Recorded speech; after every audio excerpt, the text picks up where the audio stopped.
नमस्कार दोस्तों, कैसे हैं आप। आज के इस वीडियो में हम चर्चा करेंगे भगवान विष्णु के छठे अवतार परशुराम जी के बारे में।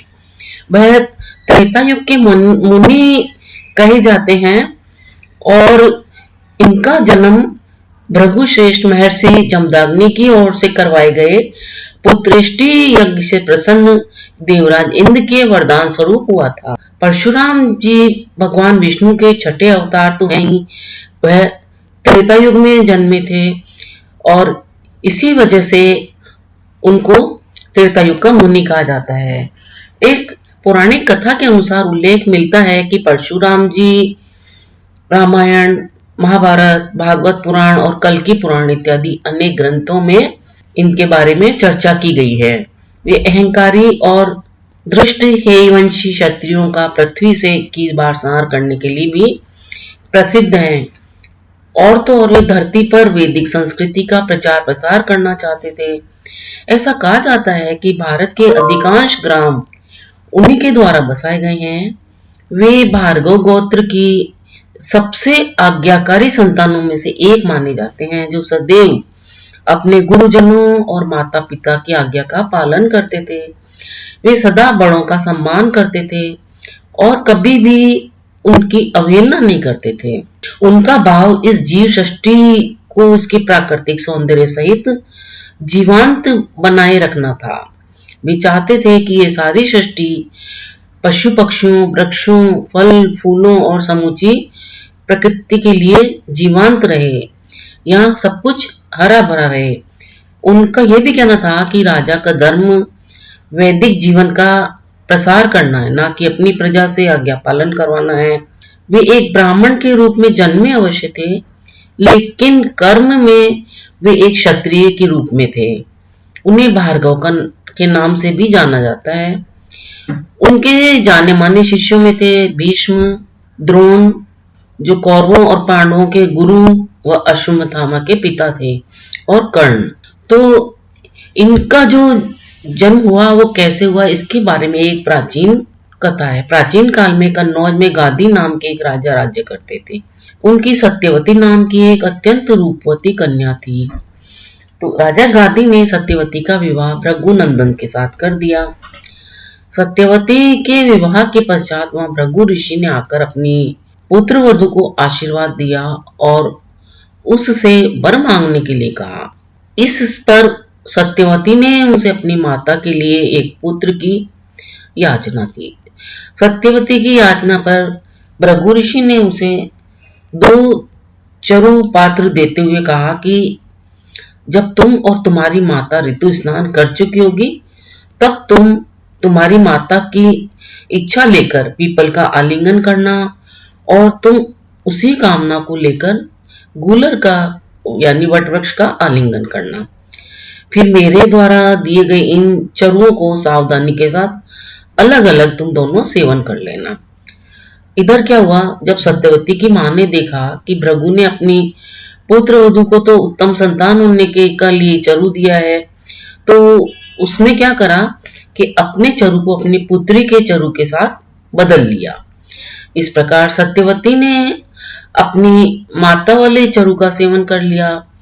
परंतु योग शक्ति से भृगु ऋषि को इस बात का ज्ञान हो गया और वे अपनी पुत्र वधू के पास आकर बोले कि पुत्री, तुम्हारी माता ने तुम्हारे साथ छल करके तुम्हारे चरु का सेवन कर लिया है, इसीलिए अब तुम्हारी संतान ब्राह्मण होते हुए भी क्षत्रियों जैसा आचरण करेगी और तुम्हारी माता की संतान क्षत्रिय होकर भी ब्राह्मणों जैसा आचरण करेगा।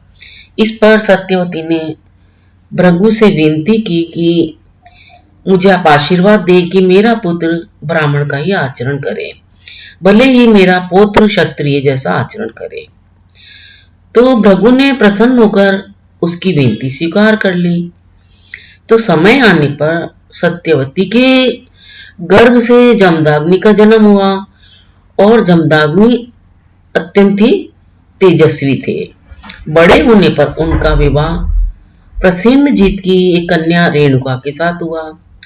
तो रेणुका से उनके 5 पुत्र हुए, जिनके नाम थे रुकमान, सुखेन, वसु, विश्वानस और परशुराम।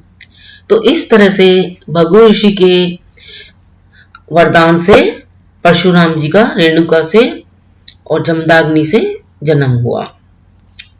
पिता एक बार इनके पिता जमदाग्नि की हत्या हो गई थी, तो उस हत्या का प्रतिशोध लेने के लिए परशुराम जी ने क्या किया, इसकी एक बहुत ही रोचक घटना है। कहा जाता है कि हेहय वंशाधिपति कार्तवीर्य अर्जुन, जिन्हें सहस्त्रार्जुन के नाम से भी जाना जाता है, उन्होंने घोर तप द्वारा भगवान दत्तात्रेय को प्रसन्न किया और फिर एक सहस्त्र भुजाएं तथा युद्ध से किसी से भी परास्त न होने का उन्होंने वरदान प्राप्त कर लिया। एक बार संयोग वंश से वे वन में आखेट शिकार करते हुए घूम रहे थे, तभी वे जमदाग्नि मुनि के आश्रम में पहुंच गए। वहां पर उन्होंने देवराज इंद्र द्वारा उन्हें भेंट की हुई कपिला कामधेनु की सहायता से समस्त सैन्य दल के अद्भुत आतिथ्य सत्कार पर लोभवश जमदाग्नि की अवज्ञा करते हुए भी उनकी कामधेनु को बलपूर्वक छीनकर ले गए। तो इससे कुपित परशुराम ने फरसे से प्रहार से उनकी समस्त भुजाएं काट डाली व सिर को धड़ से अलग कर दिया। तब सहस्त्रार्जुन के पुत्रों ने इस बात का बदला लेने के लिए परशुराम जी की अनुपस्थिति में उनके ध्यानस्थ पिता जमदाग्नि की हत्या कर दी।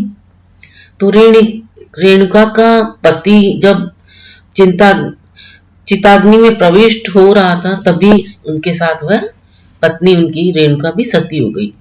इस कारण से कुपित होकर परशुराम जी ने पूरे वेग से महिष्मती नगरी पर ही आक्रमण कर दिया और उस पर अपना अधिकार कर लिया। इसके बाद उन्होंने एक के बाद एक पूरे 21 बार इस पृथ्वी से क्षत्रियों का विनाश किया।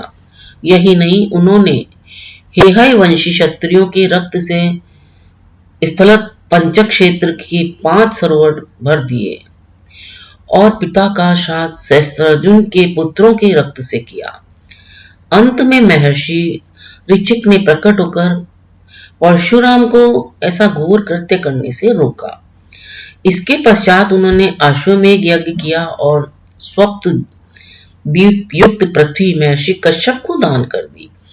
केवल इतना ही नहीं, उन्होंने देवराज इंद्र के समक्ष अपने सारे शस्त्र भी त्याग दिए और सागर द्वारा उच्छिष्ट भूभाग महेंद्र पर्वत पर जाकर अपना आश्रम बनाकर रहने लगे। ऐसी और कई घटनाएं हैं जो परशुराम जी के जीवन से जुड़ी हुई है। परशुराम जी के 4 बड़े भाई थे। एक दिन जब सभी पुत्र फल लेने के लिए वन में चले गए, तो परशुराम जी की माता रेणुका भी स्नान करने गईं। जिस समय वे स्नान करके अपने आश्रम को लौट रही थी, तो उन्होंने गंधर्व राज चित्रकेतु, जिसे चित्ररथ राम से भी जाना जाता है, को जल विहार करते हुए देखा। तो उनको देखकर उनके मन में विकार उत्पन्न हो गया और वे खुद को रोक नहीं पाई। अब इधर महर्षि जमदाग्नि ने अपने तप ज्ञान से ये बात जान ली, तो उनको बहुत इससे क्रोध आया। थोड़ी देर में ही वहां परशुराम जी के 4 भाई रुकमान, सुषेण, वसु और विश्वासु भी वहां आ गए। तो महर्षि जमदाग्नि ने उन सभी से बारी बारी से अपनी माता के इस अपराध के कारण उनका वध करने के लिए कहा, लेकिन मोहवश किसी ने भी ऐसा नहीं किया और उन्होंने मना कर दिया। तब मुनि ने उन्हें श्राप दिया और उनकी विचार शक्ति नष्ट कर दी। थोड़ी देर बाद ही वहां पर परशुराम जी आए। तब जमदाग्नि ने उनसे यह कार्य करने के लिए कहा, तो परशुराम जी ने पिता के आदेश को पाकर तुरंत अपनी मां का वध कर दिया।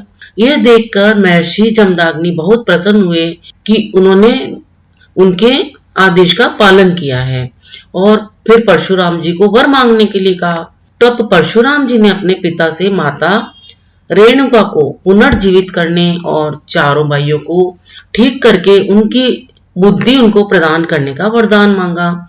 साथ ही साथ उन्होंने यह भी मांगा वरदान कि इस घटना की किसी को भी स्मृति न रहे और अजय होने का वरदान भी मांगा। महर्षि जमदाग्नि ने उनकी सभी मनोकामनाएं पूरी कर दी और माता रेणुका को भी जीवित कर दिया और अपने पुत्रों की बुद्धि को भी वापस ला दिया।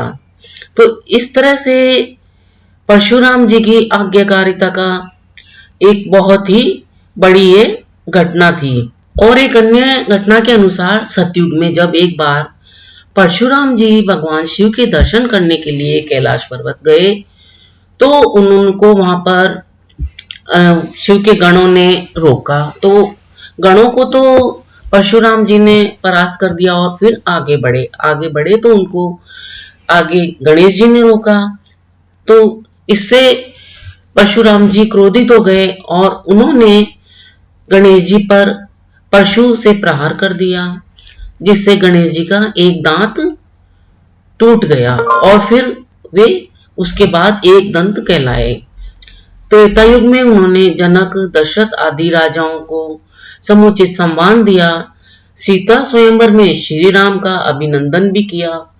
द्वापर में उन्होंने कौरव सभा में कृष्ण का समर्थन किया और इससे पहले उन्होंने श्री कृष्ण जी को सुदर्शन चक्र भी उपलब्ध कराया। द्वापर में ही उन्होंने असत्य वाचन करने के दंड स्वरूप कर्ण को सारी विद्या विस्मृत हो जाने का श्राप भी दे डाला। उन्होंने भीष्म, द्रोण व कर्ण को शस्त्र विद्या प्रदान की थी। इस तरह से परशुराम जी ने कई अपने जीवन में अच्छे कार्य किए जिनके किस्से अविस्मरणीय है। ये सदा चिरंजीव है, हमेशा जीवित रहने वाले हैं। इसके बारे में कहा जाता है कि भगवान विष्णु ने इनके कठिन तपस्या से प्रसन्न होकर उन्हें कल्प के अंत तक तपस्यारत रहकर भूलोक पर रहने का वरदान दिया। भगवान परशुराम जी किसी समाज विशेष के आदर्श नहीं हैं, वे संपूर्ण हिंदू समाज के हैं और वे चिरंजीव हैं। उन्हें राम के काल में भी देखा गया है और कृष्ण के काल में भी देखा गया है। उन्होंने ही श्री कृष्ण जी को सुदर्शन चक्र दिलवाया था। कहते हैं कि कलिकाल के अंत में भी वे उपस्थित रहेंगे। ऐसा माना जाता है कि कल्प के अंत तक धरती पर वे तपस्यारत रहेंगे। पौराणिक कथाओं में वर्णित है कि महेंद्र गिरी पर्वत पर भगवान परशुराम जी की तप की जगह थी और अंततः वह उसी पर्वत पर कल्पांत तक के लिए तपस्या में लीन होने के लिए चले गए थे। तो दोस्तों, आपको विष्णु भगवान के छठे अवतार परशुराम जी के जीवन की ये जानकारी कैसी लगी? अगर आपको ये जानकारी अच्छी लगी हो तो इसे आगे अवश्य शेयर करें, वीडियो को सपोर्ट करें और अगर आप मेरे चैनल पर पहली बार हैं तो साथ ही इसे सब्सक्राइब भी कर लें ताकि अन्य नई जानकारियां आप तक अति शीघ्र पहुंच सके। अपना अमूल्य समय देकर वीडियो देखने के लिए आप सभी को बहुत बहुत धन्यवाद। मिलते हैं फिर एक नए वीडियो में एक नई जानकारी के साथ।